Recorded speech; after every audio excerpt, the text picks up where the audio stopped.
श्री सद्गुरु महाराज की जय। शांति संदेश जुलाई 2023 ईस्वी। गुरु वचन। संत मत के वर्तमान आचार्य पूज्यपाद महर्षि हरिनंदन परमहंस जी महाराज का यह प्रवचन 5/5/2012 ईस्वी को महर्षि में ही आश्रम कुप्पा घाट भागलपुर में महर्षि में ही जयंती के अवसर पर हुआ था। प्रेषक डॉक्टर स्वामी गुरु प्रसाद। एक बात और सुनकर आपको आश्चर्य होगा। मनिहारी आश्रम की बात है। वहाँ पर एक छोटा सा सत्संग भवन बना था। उसके चारों तरफ बरामदा पर टीन दे दिया गया था।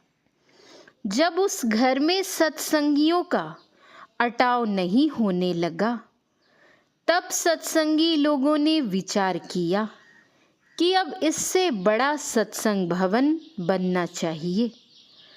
तब सभी सत्संगियों ने गुरु महाराज के पास आकर सत्संग भवन बनाने के लिए प्रार्थना की। इसके लिए गुरु महाराज से स्वीकृति मिल गई। भवन बनाने का काम शुरू हुआ। उसके लिए नींव डाली गई। आश्रम में कटहल का गाछ बहुत था। एक कटहल का गाछ उसी घेरे के अंदर आ गया था जहाँ पर कि मकान बन रहा था। जब गुरु महाराज बाहर से आ गए तब बोले कि कटहल का गाछ था, आप लोग घेरे के अंदर ले लिए, यह अच्छा नहीं हुआ। अच्छा ले लिए तो ले लिए, लेकिन इस गाछ को काटिएगा नहीं। जितनी जगह में गाछ है उतनी जगह छोड़कर छत दीजिएगा।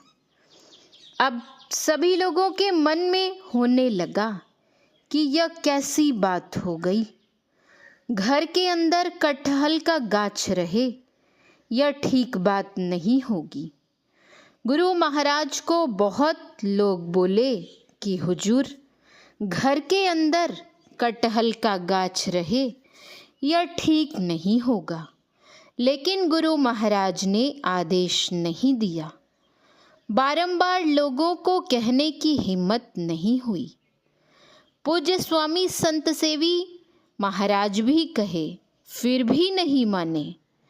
तब अंत में मैंने गुरु महाराज से कहा कि हुजूर, लोग बोल रहे हैं कि आंधी आने पर गाछ की मोटी टहनी टूटकर छत पर गिरेगी तो छत भी टूटेगी और लोगों की जान भी जाएगी।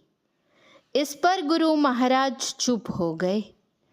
अपने हाथ में लाठी लिए और उठकर चल दिए। गाछ में छोटे छोटे बहुत से फल लगे हुए थे। गाछ के पास जाकर गुरु महाराज कहने लगे कि मेरी इच्छा तो नहीं थी कि तुमको कटवा दूं, लेकिन सब लोगों की यही इच्छा है कि तुमको काट दूं, तो मैं क्या करूं? यह कहकर गुरु महाराज वहाँ से चल दिए। जैसे किसी व्यक्ति से बातचीत करते हैं, उसी तरह से गाछ से बातचीत किए। हम लोग ऐसा अनुमान नहीं करते हैं कि गाछ में भी जान है। जान नहीं होती तो बढ़ता कैसे? काट देने पर वह भी सूखता है, उसमें भी आत्मा है। इसका ज्ञान किसको होगा? संत महापुरुष की दृष्टि सूक्ष्म होती है। वे सब में एक ही आत्मा को देखते हैं। सिया राम मय सब जग जानी, करो प्रणाम जोड़ी जुग पानी। ऐसे जो होते हैं उनके लिए कहा गया है, साजन दुर्जन जो चली आवे, एक ही दृष्टि निहार। कोई सज्जन है, कोई दुर्जन है, उनके लिए सब एक समान है। साधारण से साधारण सत्संगी लोग आते थे, जिनको पूछने वाला कोई नहीं था। उनका भी गुरु महाराज ख्याल रखते थे।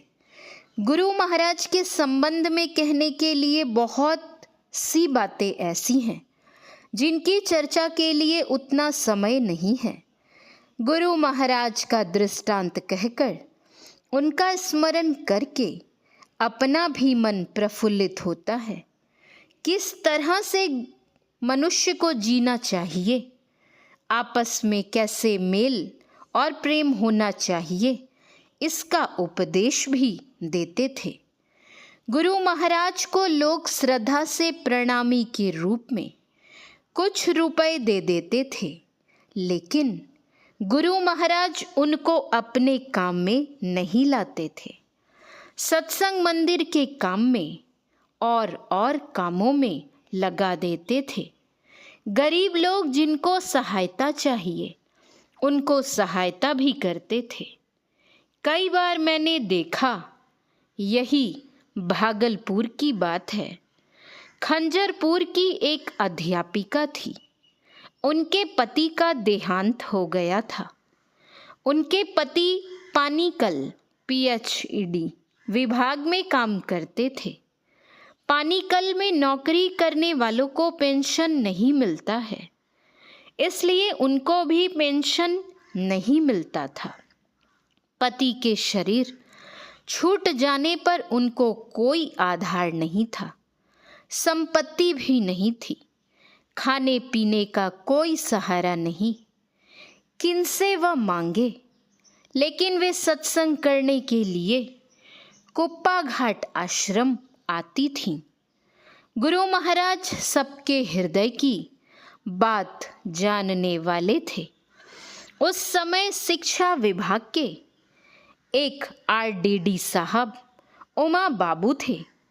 वे भी गुरु महाराज के दर्शन के लिए आश्रम बराबर आते थे।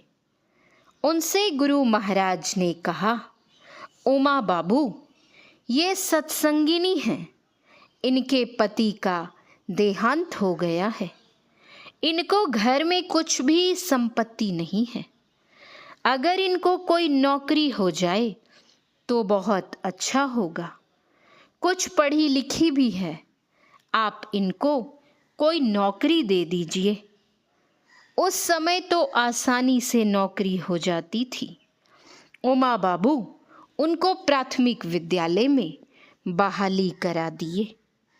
खाने पीने के लिए उनको हो जाता था। उस समय वेतन तो कम ही मिलता था। उनको 2 पुत्र और 1 पुत्री थी। सबके खाने पहनने के लिए हो जाता था, लेकिन कुछ जमा होकर रहता नहीं था। कुछ दिनों के बाद पुत्री सयानी हो गई। अब उनका विवाह करना है। विवाह में चाहिए रुपए। अब वे किनसे मांगे? देने वाला कोई नहीं। इससे उनके मन में बड़ी व्याकुलता थी। क्या करें? कहाँ से रुपए लावें? वर भी खोजने के लिए कहाँ जाएं? गुरु महाराज कितने दयालु थे। अपने आप उनसे पूछे, तुम्हारी पुत्री के विवाह में कितना खर्च होगा?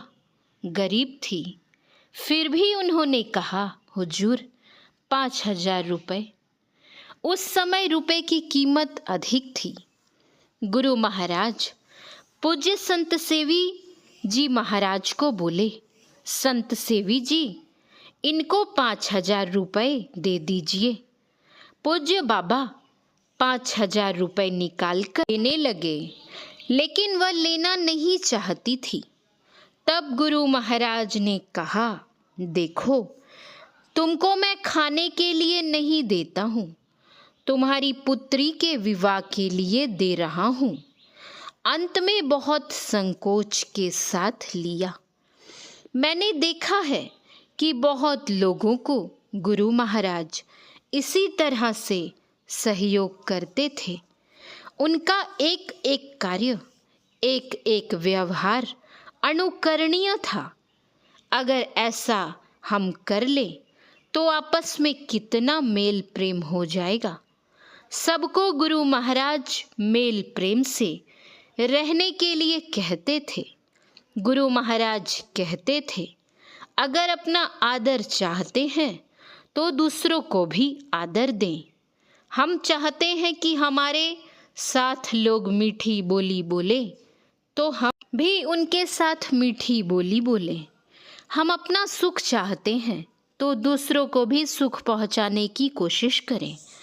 ऐसा जो करते हैं उनका आपस में मेल रहता है। गुरु महाराज को मैंने देखा कि सब ही मानप्रद आप अमानी, सबको सम्मान देने वाले थे, अपने आदर नहीं चाहते थे। उनकी महिमा का वर्णन कहाँ तक किया जाए, जब कहने का अवसर होता है तब उन्हीं की कृपा से वह सब चित्र सामने आ जाता है। श्री सद्गुरु महाराज की जय। वर्तमान आचार्य श्री महर्षि हरिनंदन परमहंस जी महाराज के प्रवचन का कुछ अंश पढ़ा गया है। श्री सद्गुरु महाराज की जय। श्री सद्गुरु महाराज की जय। श्री सद्गुरु महाराज की जय। जय गुरु महाराज।